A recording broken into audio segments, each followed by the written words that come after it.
Yang pertama itu implementasi ajaran Teringa Taman Siswa dalam pembelajaran akuntansi keuangan lanjutan 2. Teringa yang dimaksud yaitu ngerti, ngerasa, dan ngakoni. Yang pertama itu kata ngerti. Ngerti adalah mengerti atau mengetahui apa yang dilihat dalam akuntansi keuangan lanjutan 2. Dimana kata ngerti ini mahasiswa diajarkan untuk mengerti dalam setiap pembelajaran yang telah diajarkan oleh guru atau dosen, dan mahasiswa dapat mengamalkan yang telah diajarkan kepada teman-teman yang belum paham. Oleh karena itu, kata ngerti dalam Teringa dapat berpengaruh.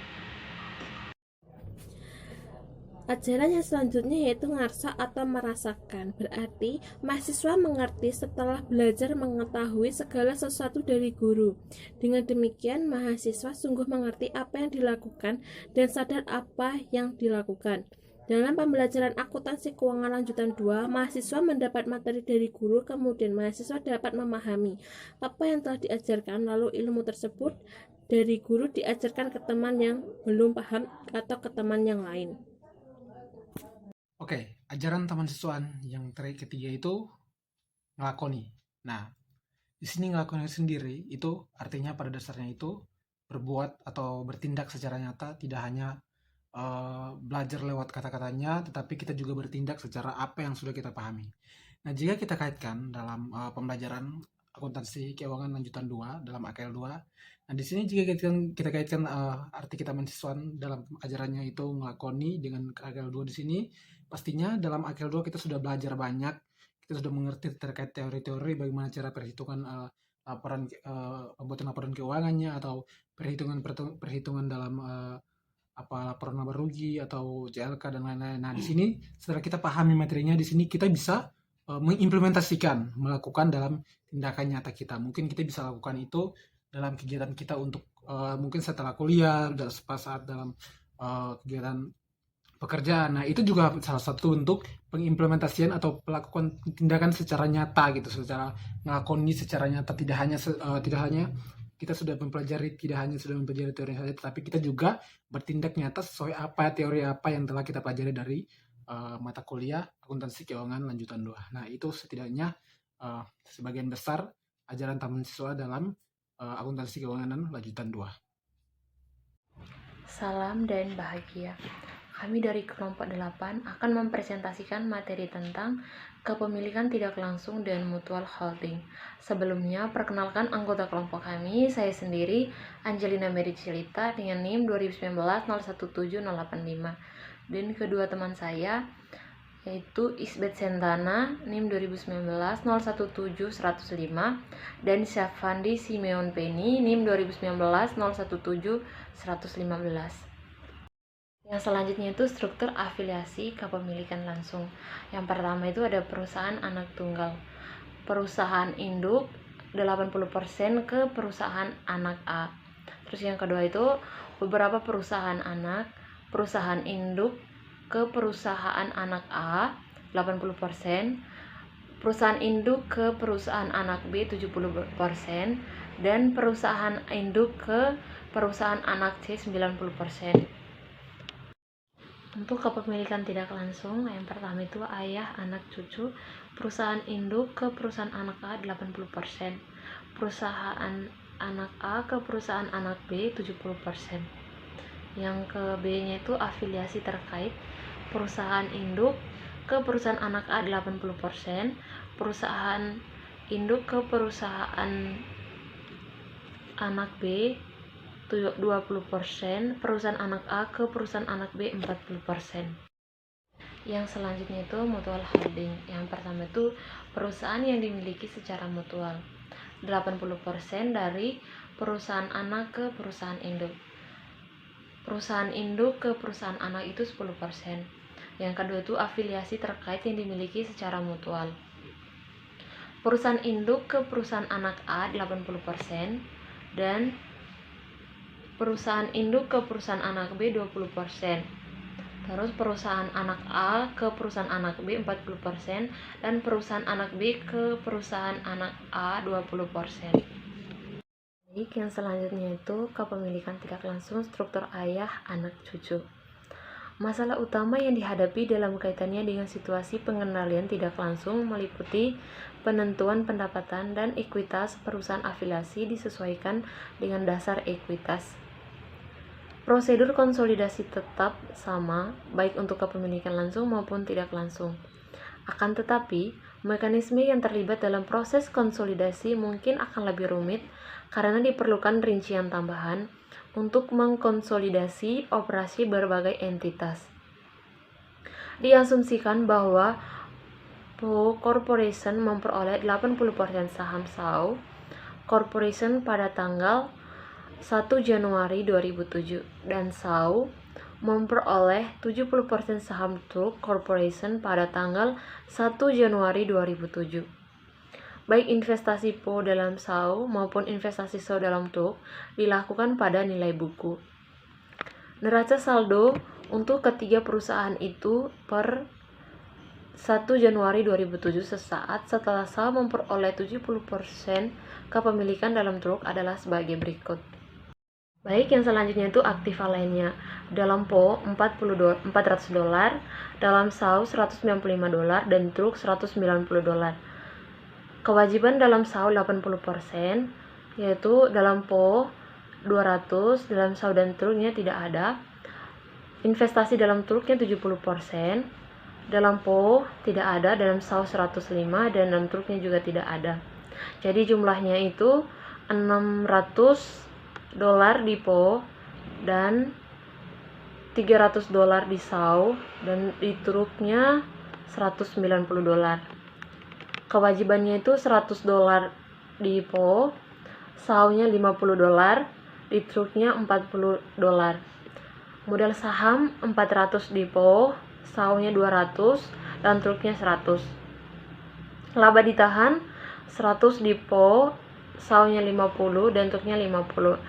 Jadi jumlahnya itu $600 di Po, SAO-nya tuh $300 dan di Truknya $190.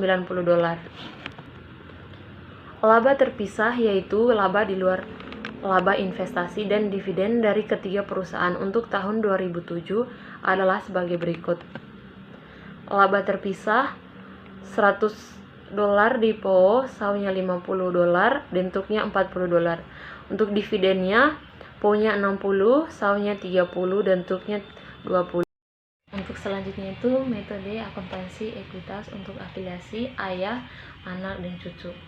Dalam akuntansi untuk laba investasi tahun 2007, atas dasar ekuitas, SAO menentukan laba investasinya itu dari Truk, sebelum Po menentukan laba investasinya itu dari SAO. SAO memperhitungkan investasinya dalam Truk pada tahun 2007 dengan ayat jurnal sebagai berikut. Pembukuan SAO, kas 14.000 di debit, investasi dalam Truknya 14.000 dalam di kredit. Untuk mencatat dividen yang diterima dari Truk, $20.000 dikali 70%. Investasi dalam Truknya 28.000 di debit, laba dari Truk 28.000 di kredit. Untuk mencatat laba dari Truk, $40 dikali 70%. Laba bersih SAO untuk tahun 2007 adalah $78 atau laba terpisah $50.000 ditambah laba dari Truk $28.000. Dan saldo akun investasi dalam Truk 31 Desember 2007 adalah $119.000 atau saldo awal $105.000 ditambah laba $28.000 dikurangi dividen $14.000. Ayat jurnal yang dibuat Po untuk memperhitungkan investasinya dalam SAO pada tahun 2007 adalah sebagai berikut. Yang selanjutnya itu pembukuan Po. Kasnya 24.000 di debit, investasi dalam SAO-nya 24.000 di kredit. Untuk mencatat dividen yang diterima dari SAO, $30.000 dikali 80%. Investasi dalam SAO 62.400 di debit, laba dari SAO 62.400 di kredit. Untuk mencatat laba dari SAO $78.000 dikali 80%. Laba bersih PO untuk tahun 2007 adalah $162.400. Laba terpisah $100.000 ditambah laba dari SAU $62.400. Dan saldo akun investasinya itu dalam SAU per 31 Desember 2007 adalah $238.400 atau saldo awal $200.000 ditambah laba dari $62.400 dikurangi dividen $24.000. Laba bersih konsolidasi PO Corporation dan perusahaan anak untuk tahun 2007 adalah $162.400 yang sama dengan laba bersih PO atas dasar ekuitas. Selanjutnya itu pendekatan perhitungan laba bersih konsolidasi. Laba PO dan laba bersih konsolidasi dapat ditentukan secara independen dengan metode alternatif. Perhitungan yang sesuai dengan definisi laba bersih konsolidasi adalah laba terpisah PO $100.000 ditambah bagian PO atas laba terpisah SAU $50.000 dikali 80% yaitu $40.000 ditambah bagian PO atas laba terpisah truk $40.000 dikali 80% dikali 70% yaitu $24.400. Laba bersih PO dan laba bersih konsolidasi $162.400. Laba bersih perusahaan induk dan laba bersih konsolidasi menurut laba rugi konsolidasi dengan mengurangkan pendapatan hak minoritas dari laba terpisah gabungan. Laba terpisah gabungan PO $100.000, SAU $50.000, truknya $40.000, jadi jumlahnya itu $190.000. Didapati dari $100.000 ditambah $50.000 ditambah $40.000. Dikurangi beban hak minoritas langsung oleh truk $40.000 dikali 30% sama dengan $12.000. Hak minoritas tidak langsung dalam laba truk $40.000 dikali 70% dikali 20% yaitu $5.600. Hak minoritas langsung dalam laba SAU $50.000 dikali 20% sama dengan $10.000 dengan jumlah $27.600 itu didapati dari $12.000 tambah $5.600 ditambah $10.000. Untuk laba bersih PO dan laba bersih konsolidasinya itu $162.400 didapati dari $190.000 dikurangi dengan $27.600. Untuk selanjutnya itu kertas kerja konsolidasi metode ekuitas. Kertas kerja konsolidasi PO Corporation dan perusahaan anak untuk tahun 2007, kertas kerja tersebut memperlihatkan bahwa tidak ada prosedur konsolidasi baru yang diperkenankan. Ayat jurnal kertas kerja konsolidasi A dan B mengeliminasi saldo laba investasi dividen dan investasi secara ekuitas untuk investasi PO dalam SAU. Ayat jurnal E mencatat hak minoritas dalam laba dividen truk dan SAU. Beban minoritas SAU $15.600 di debit, beban hak minoritas $12.000 di debit, dividennya $12.000 di kredit, hak minoritas SAU $9.600 di kredit, hak minoritas truk $6.000. Untuk memasukkan bagian hak minoritas laba dan dividen perusahaan anak. Selanjutnya itu kepemilikan tidak langsung, struktur afiliasi terkait. PET Corporation memiliki 70% kepemilikan dalam SAL Corporation dan 60% kepemilikan dalam TAI Corporation. Selain itu, SAL Corporation juga memiliki 20% kepemilikan dalam TAI. Struktur afiliasi PET Corporation dan perusahaan anak diperagakan dalam diagram berikut, yaitu dari PET ke SAL 70% dan ke PET ke TAI 50%, SAL ke TAI 20%. Tabel berikut mengiktisarkan data yang relevan untuk investasi PET dan SAL. Biaya investasi PET dalam SAL-nya $178.000, investasi PET dalam TAI $100.000, investasi SAL dalam TAI $20.000. Dikurangi nilai buku yang diperoleh $168.000 di investasi PET dalam SAL, investasi PET dalam TAI-nya $90.000, investasi SAL dalam TAI $20.000. Goodwill-nya $110.000 di investasi PET dan dalam SAL, investasi PET dalam TAI-nya $110.000 dan investasi SAL dalam TAI-nya itu tidak ada.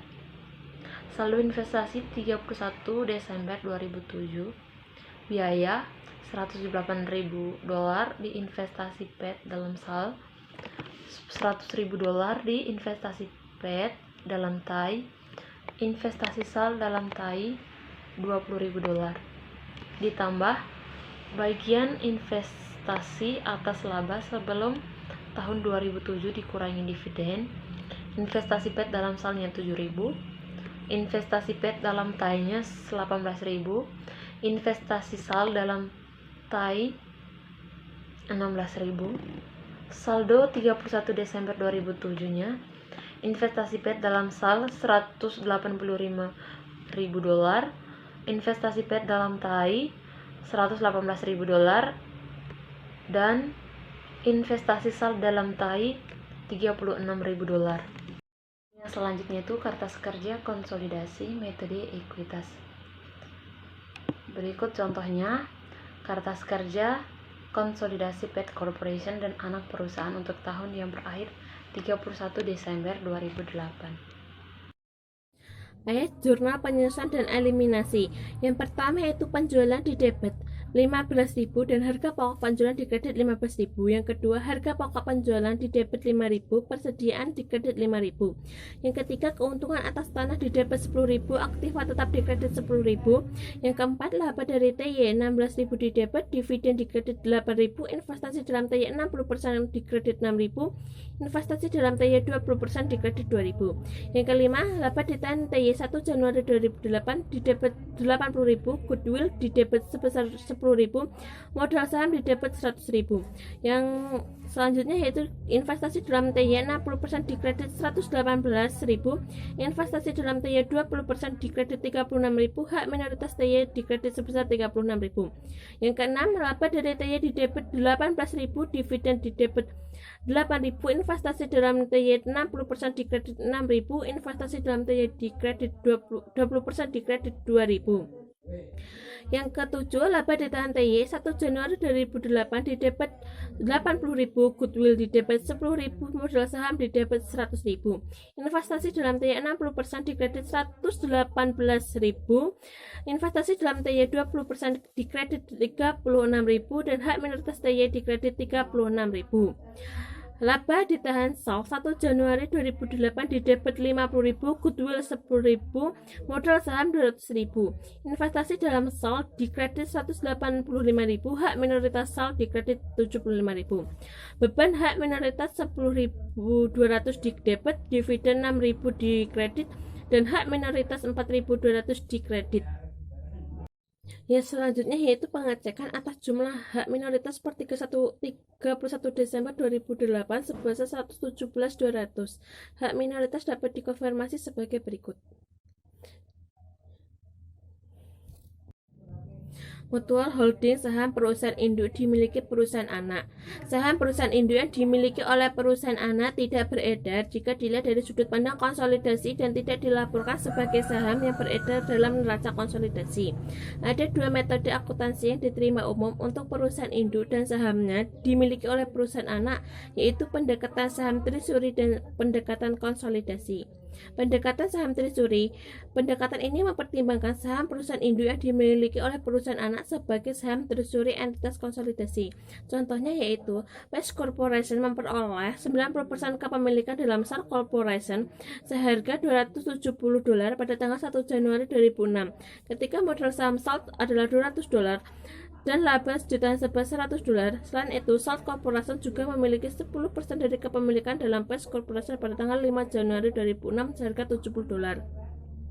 Ketika modal saham Pace adalah $500 dan laba ditahan sebesar $200, neraca saldo kedua perusahaan per 31 Desember 2006 mencatat laba sebagai investasi adalah sebagai berikut. Dapat dilihat dalam tabel berikut. Yang selanjutnya yaitu konsolidasi pada tahun akuisisi. Jika pendekatan saham treasury yang digunakan Salt Corporation tidak memiliki laba investasi untuk tahun 2006 dan bagian Pace dan laba Salt sebesar $30.000 dari $80.000 dari penjualan dikurangi $50.000 dari beban adalah menghasilkan $30.000. Selanjutnya, $27.000 dari $30.000 dikali 90%. Konsolidasi tahun berikutnya selama tahun 2007, laba dan dividen terpisah Pace serta Salt Corporation adalah dari Pace Corporation, laba terpisahnya sebesar $60.000 dan dividennya sebesar $30.000. Untuk Salt Corporation, laba terpisahnya $40.000 sedangkan dividennya adalah $20.000. Menurut pendekatan saham treasury, Salt mencatat pendapatan dividen sebesar $3.000 dari Pace, $10.000 dari dividen Pace Corporation $30.000 dan melaporkan laba bersih untuk tahun 2007 dengan metode biaya sebesar $43. Pace memperhitungkan investasinya dalam Salt dengan metode ekuitas sebagai berikut. Pertama, kas di debit $18.000, investasi dalam Salt di kredit $18.000. Yang kedua, investasi dalam Salt sebesar $38.700 di debit dan laba dari Salt di kredit sebesar $38.700. Laba dari Salt di debit sebesar $3.000 dan dividen di kredit sebesar $3.000. Kertas kerja konsolidasi Pace Corporation dan perusahaan anak untuk tahun berakhir 31 Desember 2006 sebagai berikut. Dari tabel di atas menunjukkan bahwa investasi Pace dalam Salt diperoleh pada nilai buku. Saldo akun investasi dalam Salt juga dihitung sebagai 90% ekuitas per 31 Desember 2007 yaitu $353 dikalikan 90% maka menjadi $317.700. Jurnal A, kertas kerja konsolidasi dan perusahaan anak untuk tahun yang berakhir 31 Desember 2007 adalah laba dari Salt sebesar $35.700 di debit, pendapatan dividen di debit sebesar $3.000, dividen di kredit sebesar $18.000 dan investasi dalam Salt di kredit sebesar $20.700. Yang kedua yaitu pendekatan konvensional, memperhitungkan investasi perusahaan anak dalam saham perusahaan induk atas dasar ekuitas dan mengeliminasi akun investasi perusahaan anak terhadap ekuitas perusahaan induk dengan cara biasa. Akuisisi Salt atas saham Pace menurut pendekatan konvensional dianggap sebagai penarikan konstruktif atas modal saham Pace sebesar 10%. Neraca konsolidasi Pace perusahaan anak pada akuisisi menunjukkan modal saham serta laba ditahan yang dapat diberlakukan pada ekuitas Pace Corporation yang dimiliki oleh pihak luar dan entitas konsolidasi adalah sebagai berikut. Dapat dilihat dalam tabel berikut ini. Dalam akuntansi untuk investasi Pace dan Salt, persyaratan tersebut diterapkan sebagai berikut. 1 Januari 2006, jurnalnya yaitu investasi dalam Salt 90% di debit sebesar $270.000 dan kas di kredit sebesar $270.000. 5 Januari 2006, modal saham nominal $10 di debit sebesar $50.000, laba ditahan di debit sebesar $20.000 dan investasi dalam Salt di kredit sebesar $70.000. Alokasi laba mutual pemegang saham luar dilakukan dalam 2 langkah. Pertama, laba Pace dan Salt dihitung atas dasar konsolidasi yang mencakup laba mutual yang dimiliki oleh perusahaan afiliasi. Kemudian dijumlahkan dikalikan dengan persentase kepemilikan afiliasi dan persentase hak minoritas untuk menentukan laba bersih konsolidasi atas dasar ekuitas serta beban hak minoritas. Pada langkah pertama, laba Pace dan Salt dari dasar konsolidasi tahun 2006 akan ditentukan secara matematis. yaitu P sama dengan laba terpisah P sebesar $50.000 ditambah 90% S, dan S laba terpisah dari SALT sebesar $30.000 ditambah 10% P. Disubstitusikan, yaitu P sama dengan $50.000 ditambah 0,9 dikalikan $30 ditambah 0,1 P. P sama dengan $50 ditambah 27.000 ditambah 0,9 P. P sama dengan 84.615. S sama dengan $30.000 ditambahkan 84.615 dikalikan 0,1. Maka S sama dengan 38.462. Oke, selanjutnya itu bisa dilihat di situ ada konsolidasinya.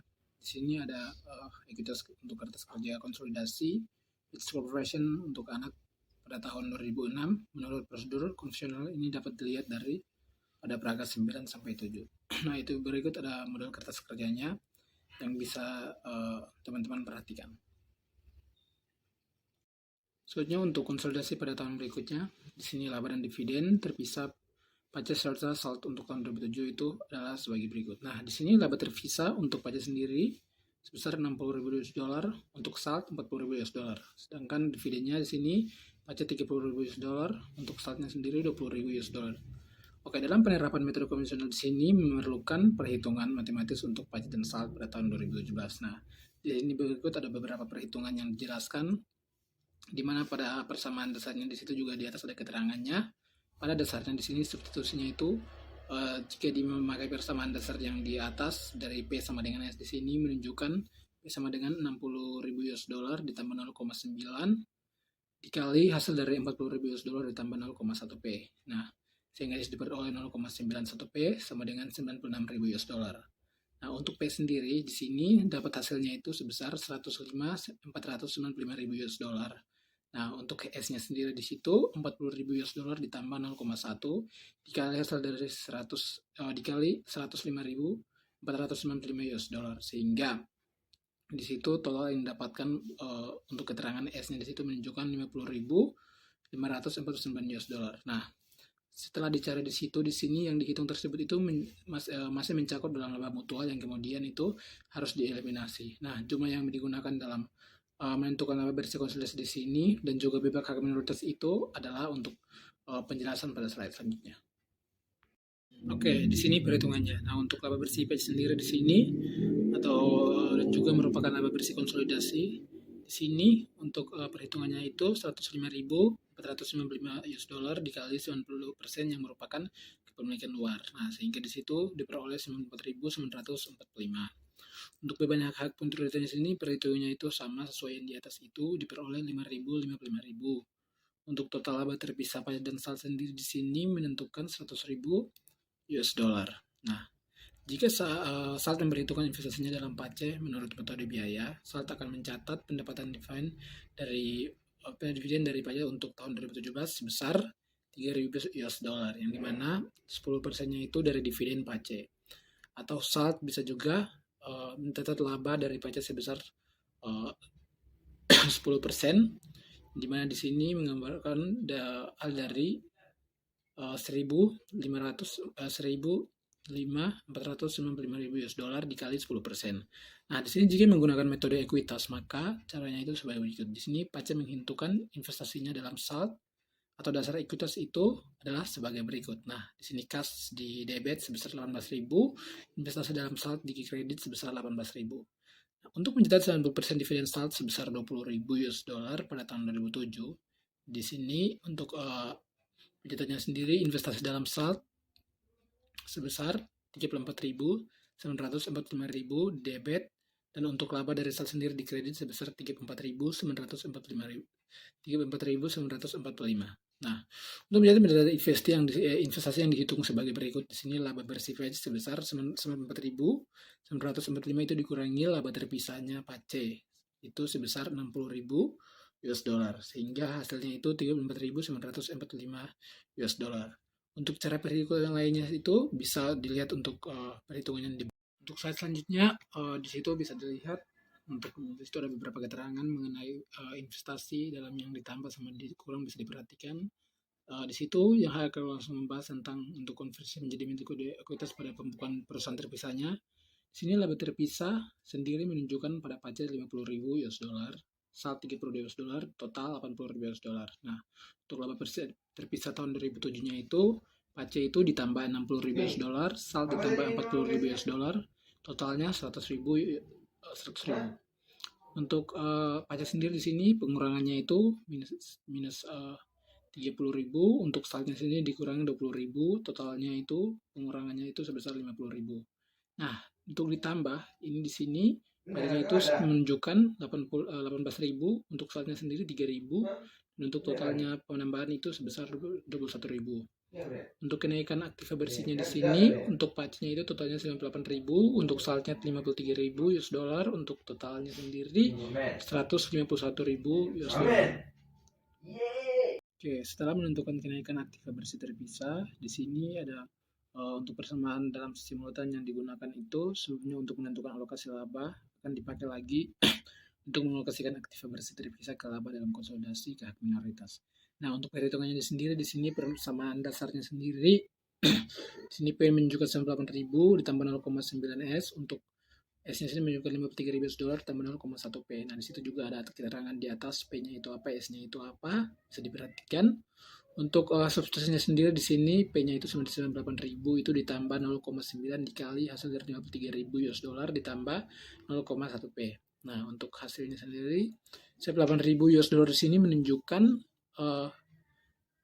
ditambah hasil dari 57.700 US dollar ditambah 0,09 P, sehingga yang diperoleh itu 0,91 P sama dengan 145.700 US dollar. Untuk perhitungan P sendiri totalnya ini yang didapat sebesar 160.110 US dollar. Sedangkan untuk S sendiri dalam kenaikan aktiva bersih SALT di sini untuk 53.000 US dollar ditambah hasil dari 0,1 dikali 160.110 US dollar, sehingga diperoleh 69.011 US dollar. Nah, untuk perhitungan tersebut, di mana ini masih mencakup jumlah mutual dan dapat digunakan untuk mengalokasikan kenaikan aktiva bersih sebesar 151.000 US dollar ke laba total, laba ditahan, konsolidasi, dan hak minoritas.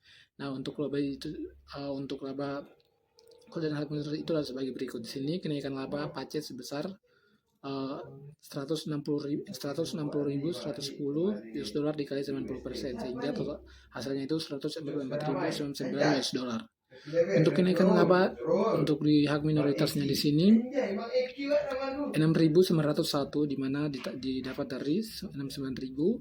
Yang selanjutnya ini untuk bentuk kertas kerja konsolidasinya pajak korporasi dan perusahaan anak untuk tahun yang berakhir pada 31 Desember 2007 dalam ribuan. Di sini bisa teman-teman perhatikan bentuknya itu seperti ini.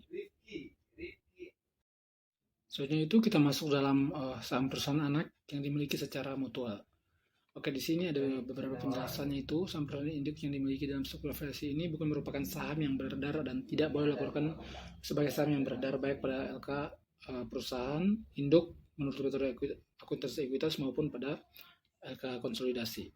Nah, di sini ada data tentang akuisisi Poli, SET, dan Unom adalah sebagai berikut. Di sini Poli memperoleh 80% kepemilikan Corporation pada tanggal 2 Januari 2006 sebesar 260.000 US dollar. Nah, untuk ketika ekuitas pemegang saham SET terdiri dari modal saham sebesar 20.000 US dollar dan laba ditahan sebesar 100.000 US dollar, goodwill-nya itu 20.000 US dollar. SET sendiri memperoleh 70% kepemilikan dalam Uno Corporation tanggal 3 Januari 2007 sebesar 115.000 US dollar. Ketika ekuitas pemegang saham Uno terdiri dari modal sebesar 100.000 US dollar dan laba ditahan sebesar 50.000 US dollar. Nah, sehingga di sini goodwill-nya itu sebesar 10.000 US dollar. Untuk Uno-nya sendiri di sini Uno memperoleh 10% kepemilikan dalam SET seharga 40.000 US dollar pada tanggal 31 Desember 2007. Ketika ekuitas pemegang saham SET terdiri dari modal saham sebesar 200.000 US dollar dan laba ditahan sebesar 200.000 US dollar dan tidak ada goodwill. Untuk akuntansi sebelum hubungan mutual holding, di sini asumsikan bahwa aktiva bersih yang dicatat dari investasi yang telah dihasilkan sama dengan nilai wajar pada saat akuisisi dan bahwa kita mengalokasikan setiap kelebihan investasi atas akuntansi bersih diperoleh ke goodwill. Untuk neraca saldo setelah penutupan Poli, SET, dan Di sini untuk ada tabel penjelasannya di sini. Kasnya itu untuk pace $64, salt 39, total 20. Yang totalnya ini salah tulis, totalnya ini maksudnya untuk Uno. Maksudnya untuk Uno. Jadi di sini pace 64, salt 39, Uno 20. Aktiva lancarnya 200, salt 85, Uno 80. Untuk pabrik dan peralatan pace 500, saldo 40, total 110. Untuk investasi dalam set 50%, 340, tidak ada. Untuk Uno 0. Misalnya dalam Uno sendiri pada salt 136. Nah, untuk di sini ada kewajiban dan modal saham ditahan di sini. Untuk pace 104, untuk salt sendiri 500, totalnya Uno-nya 250. Untuk pace 200, untuk salt 100, untuk Uno 70, untuk pace modal sahamnya untuk pace 500, salt 200, untuk Uno 100, untuk laba ditanya sendiri untuk pace 404, untuk salt 200, untuk Uno 80. Hingga di sini untuk totalnya pada pace $1.105, untuk salt $500, untuk Uno $250. Selanjutnya untuk saldo investasi poli dalam akun set per 31 Desember 2007 itu adalah $340, itu dihitung sebagai berikut. Nah, di situ bisa diperhatikan untuk biaya sendiri sebesar $260, itu ditambah 80% dari jumlah kepemilikan 80% tadi dari 40.000 itu dikurangi dividen tahun 2006. Nah, di situ sebesar 32.000, untuk 8% dari laba set sebesar $60.000 itu dikurangi juga sama dividen tahun 2007, sehingga totalnya itu $48.000. Oke, untuk di bawahnya ini saldo investasi korporasi Uno dalam saldo set per 31 Desember 2007 sama dengan biaya investasi pada tanggal tersebut. Itu sebesar $40.000. Nah, resmikan bahwa Uno itu memperhitungkan investasi 10% dalam set ini itu atas dasar biaya, dan meskipun metode ekuitas dapat juga digunakan karena pengendalian absolut ada di tengah perusahaan induk. Nah, investasi set dalam Uno itu sebesar $135.000 pada tanggal 31 Desember 2007 itu dihitung sebagai berikut. Nah, di sini untuk investasi dalam Uno 3 Januari 2007 dikurangi biaya itu diperoleh $115.000. Itu ditambah 70% dari laba Uno sebesar $30.000 itu dikurangi dengan dividen tahun 2007 sehingga totalnya $21.000. Sehingga jika ditambah itu total hasilnya itu $136.000. Untuk akuntansi untuk perusahaan anak yang dimiliki secara mutual pada tahun 2008, ketiga perusahaan afiliasi tersebut ini memiliki laba dari operasi terpisah dan dividen itu sebagai berikut. Oke, bisa dilihat di situ ada tabel ada terdapat dua keterangan laba dari operasional terpisah dan dividen yang diumumkan. Di sini Poli menunjukkan 112.000%, Set menunjukkan $51.000, Uno menunjukkan $40.000, totalnya $203. Untuk dividen diumumkan di sini Poli menunjukkan $50, Set menunjukkan $30.000, Uno menunjukkan $20.000, totalnya 100. Selanjutnya untuk total laba terpisah dari ketiga perusahaan tersebut ini dialokasikan dengan pendekatan konvensional. Nah, untuk penjelasan pendekatan konvensional di sini ada perhitungan untuk alokasi labanya di sini.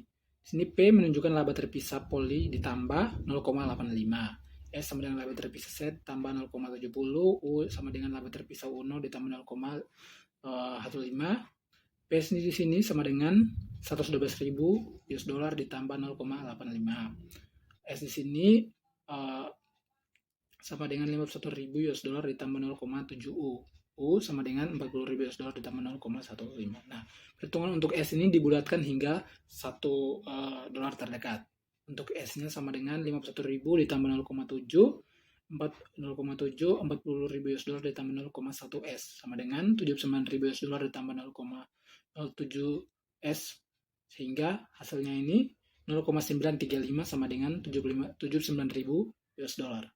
Untuk S-nya itu sama dengan 84.946. Oke, U sama dengan $40.000 ditambah 0,1 dikali 84.946, sehingga hasilnya itu sama dengan U sama dengan 48.495.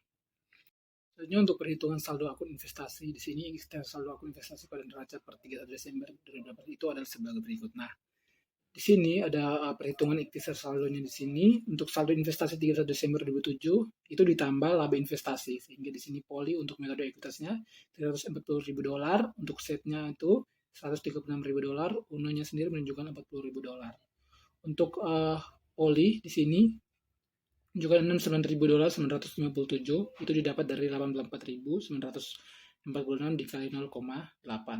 Nah, untuk setnya sendiri di sini 33.946 itu didapat dari $48.995 dikali 0,7. Untuk pengurangan di sini dalam penerimaan dividen untuk poli di sini menunjukkan pengurangan sebesar 24.000, sehingga dalam set di sini menunjukkan pengurangan sebesar 14.000.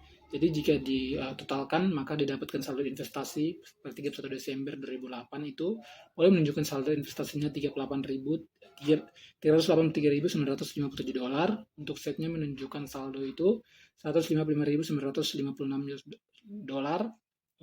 Oke, untuk set 38 sama set 39 di sini menunjukkan kertas kerja konsolidasi untuk metode ekuitas. Di sini teman-teman bisa lihat memang pada dasarnya itu perhitungannya sama. Di sini juga perhitungan untuk kertas kerja konsolidasi Poli Corporation dan perusahaan anak untuk tahun yang berakhir pada 31 Desember 2008 di sini bisa diperhatikan sama-sama dalam langkah pengerjaannya. Di sini juga pada dasarnya untuk perhitungannya sama menggunakan pada perhitungan untuk pajak salt dengan UNO dengan hasil kepemilikan persen dari masing-masing kepemilikan yang diperoleh. Sehingga di sini kita akan lanjut langsung pada slide selanjutnya. Sekian video presentasi yang bisa kami bagikan, dan juga beberapa materi yang bisa bagikan dari kelompok kami. Jika ada kesalahan atau apa, mohon maaf, bisa disampaikan melalui kolom chat. Selanjutnya, salam dan bahagia.